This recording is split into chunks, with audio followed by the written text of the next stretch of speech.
Yeah, and really, this is a delicate kind of like tightrope situation for Disney because, look, I agree. Like they shouldn't lesser the value and keep the price the same, but in Disney's defense, if let's say they lower the price, let's say they start slashing Magic Key prices, right? Yeah. Well, then you have a major crowd. Like you think the reservations and the crowding is bad now?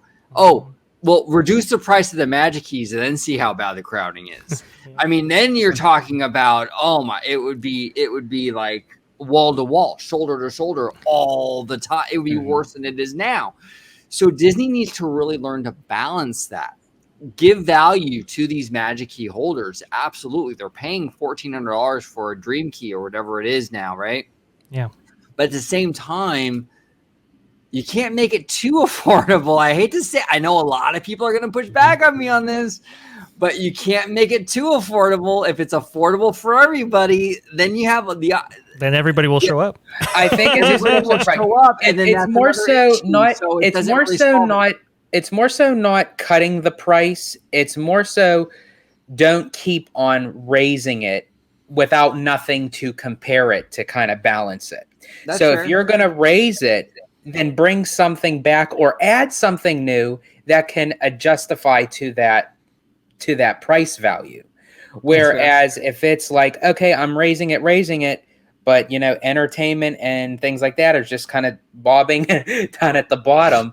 It's like, and that's what you were saying, OG. They need to try to find like a balance between how much that they're giving the fans to say, hey, how much to pay to come in, but this is what we're also giving back for that price value.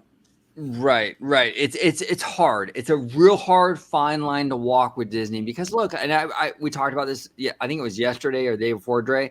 We're like, Universal, Hollywood, Knott's. They're popular. I mean, there's no doubt. I'm not dismissing their popularity, but the demand for those parks isn't the same. It just isn't. Yeah. It's easy to be like, oh, well, we're not going to have reservations because, whatever. But at the end of the day, though, I mean, they don't have the demand, though, either. So it's easy to kind of do that. Disney needs to it's really hard to walk that tightrope and kind of like, you don't want the park too crowded where like once you're in the park, it's a bad experience, but you don't want to also be turning away money on the table where people are like, hey, I want to go, but I can't go. Yeah. It's a real fine line. And it's a balancing act. It's hard, it really is. Well, it is. And, I think that's why Knott's, if you look at the price for Knott's, it's a whole lot different value, a whole lot different price difference than Disneyland. And I think they recognize, we offer a different value statement in Disneyland, and that's why we do that. Universal's kind of interesting because it's like, I mean, what is it like? I mean, if you're comparing it to Disneyland, I mean, that's just like, it's not even close. But even if you're comparing it to California Adventure, like what is maybe like half that park and they're charging the same? That's a little bit strange to me, but yet, people still go and when they were pricing annual passes for that park, the way they were and so forth, that park was packed. So I think if you're pricing it out towards a kind of an annual basis for like an annual pass sort of thing, I think it does come out to be much cheaper, which is why that park was overloaded for that amount of time. When it comes to Disneyland, though, I mean it's tough. Historically, we've seen big price gains after the building of something big like Star Wars Galaxy's Edge, or the one I really remember was Cars Land. Like when Cars Land came online, I mean, that was a huge price increase for only tickets, but for annual passes especially. I think the top tier went up by like hundreds of dollars at that time. I mean, it was big, and it hurt. But I think they understood like, hey, we've invested in this park for a good amount.